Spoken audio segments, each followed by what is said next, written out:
For decades, Iran has claimed its nuclear program is peaceful. But behind closed doors, scientists enrich uranium, military leaders draw red lines, and the world watches in fear. Why does a nuclear-armed Iran worry every major power, from the US and Israel to Russia and China? What happens when ideology, history, and enriched uranium collide? This is the story of a nation's atomic ambition, and the global powers fighting to stop it. Iran's nuclear journey began in the 1950s, ironically under the guidance of the United States, through the Atoms for Peace program. But after the 1979 Islamic Revolution, everything changed. The Ayatollah-led regime severed ties with the West, and in the following decades, suspicions grew. Enrichment programs were restarted in secret. By the early 2000s, the International Atomic Energy Agency, IAEA, began raising alarm bells. In the eyes of world powers, Iran's nuclear effort was no longer scientific. It was strategic. And potentially apocalyptic. So why does the world fear Iran going nuclear? For the West, a nuclear Iran threatens. A Middle East arms race attacks on allies like Israel or Saudi Arabia, the collapse of global non-proliferation norms. For Israel, it's existential. For the US, it's strategic. For Sunni Arab states, it's sectarian. And even for Russia and China, Iran's atomic future could disrupt regional balances they've worked to exploit. According to the IAEA and intelligence reports, Iran now possesses over 60% enriched uranium, dangerously close to weapons-grade thousands of advanced centrifuges, secret facilities buried deep underground.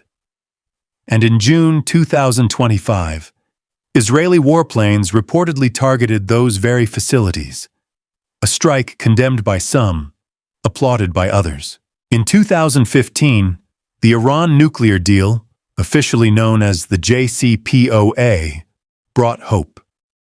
Iran agreed to cap enrichment at 3.67%, reduce centrifuges, and accept IAEA monitoring.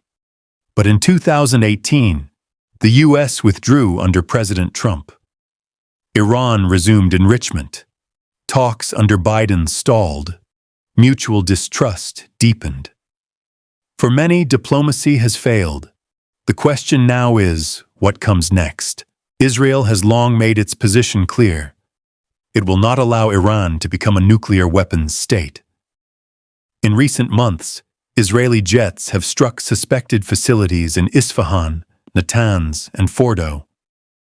The Guardian reports evacuation orders in Tehran. Oil markets tremble. The US quietly backs deterrence while urging restraint. We are watching a slow-motion march to regional war, says one intelligence source. Even allies like the UAE and Jordan fear being caught in the fallout, figuratively or literally. While the West isolates Iran, China and Russia have moved closer. China signed a 25-year strategic partnership with Tehran. Russia offers technical cooperation and now plays mediator in backdoor talks.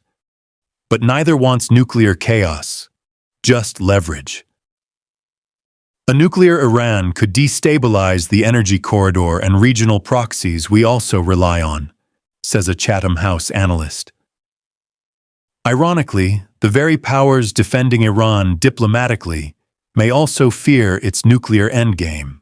Beyond the bomb itself lies a deeper concern: Iran's proxy network.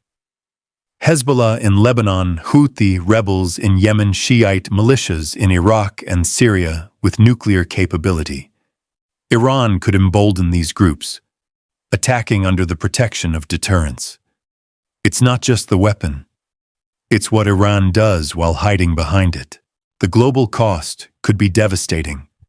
Regional arms race, Saudi Arabia, Turkey may follow. Collapse of the Non-Proliferation Treaty, increased oil volatility, risk of nuclear terrorism. The moment Iran becomes nuclear, every norm we've fought for since Hiroshima starts to unravel, warns a former U.S. negotiator. Some still hold hope for diplomacy. Others believe only regime change can stop the march.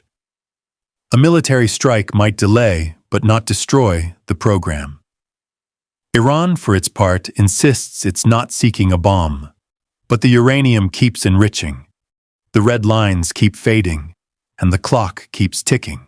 A nuclear Iran would not just change the Middle East, it would change the world. The choice ahead is no longer about if the world can stop Iran, but whether it dares to try.